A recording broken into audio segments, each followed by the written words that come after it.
நித்திய வார்த்தை பார்த்து கொண்டிருக்கிற ஒவ்வொரு பிள்ளைகளையும் இயேசு கிறிஸ்துவின் நாமத்தினாலே வாழ்த்தி வரவேற்கிறேன். இன்றைய நித்திய வார்த்தை, தேவனின் பாதுகாப்பில் வாழுங்கள்.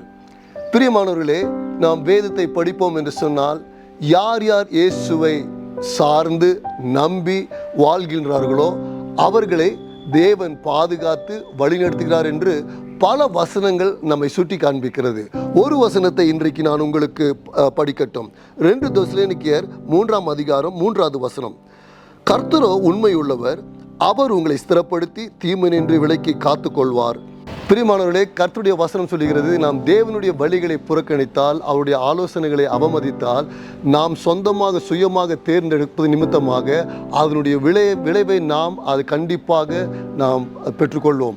ஆகவே கர்த்தருடைய வசனம் சொல்கிறது, இது கட்டாயத்தின் பேரில் அல்ல, நாம் ஆண்டவருடைய வார்த்தை விசுவாசித்து அவர் இன்னார் என்பதை அறிந்து நாம் அவருடைய கட்டுப்பாட்டுக்குள்ளாக வரும் பொழுது கர்த்தருடைய வசனம் சொல்கிறது நம்மை பாதுகாப்பார் என்று. வேதவசனம் சொல்கிறது, சங்கீதம் 81:11, என் ஜனமோ என் சத்தத்துக்கு செவி கொடுக்கவில்லை, இஸ்ரவேல் என்னை விரும்பவில்லை, ஆகையால் அவர்கள் இருதயத்தின் கடினத்திற்கு விட்டுவிட்டேன், தங்கள் யோசனைப்படியே நடந்தார்கள். ரோமர் 1:24 பார்க்கும் பொழுது, இது நிமித்தம் அவர்கள் தங்கள் இருதயத்தில் உள்ள இச்சையினாலே ஒருவரோடு ஒருவர் தங்கள் சரீரங்களை அவமானப்படுத்தத்தக்கதாக தேவன் அவர்களை அசுத்தத்திற்கு ஒப்புக் கொடுத்தார் என்று சொல்லி.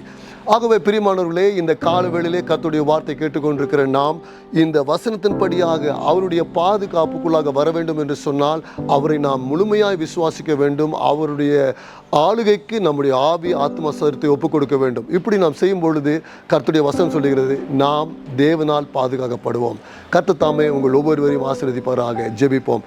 அன்புள்ள பரலோக தகப்பனே, இந்த நல்ல காலவேளைக்காக உமக்கு நன்றி சுவாமி, உம்முடைய வசனத்திற்காகவும் நன்றி. தொடர்ந்து ஆண்டவரே கர்த்தாவே, உம்மை நாங்கள் நம்பி உம்முடைய பாதுகாப்பிலே வாழ பரிசுத்த ஆவியானவர் உதவி செய்வீராக. இயேசுவின் மூலம் நல்ல பிதாவே, ஆமென். இந்த நிகழ்ச்சியை பார்த்த உங்கள் ஒவ்வொருவரும் கர்த்தர் ஆசீர்வதிப்பாராக. Shalom. Thank you for watching. We hope you've been blessed by today's eternal word. Don't forget to follow us for more updates and subscribe to our channel to stay tuned with our latest content. Do you have any questions or inquiries? Feel free to reach out to us. Looking for a church here in Bangalore? We welcome you to Eternal Life Fellowship Church. Please visit us during our Sunday services at 8:30 a.m. for English service and 10:30 a.m. for Tamil service. God bless you.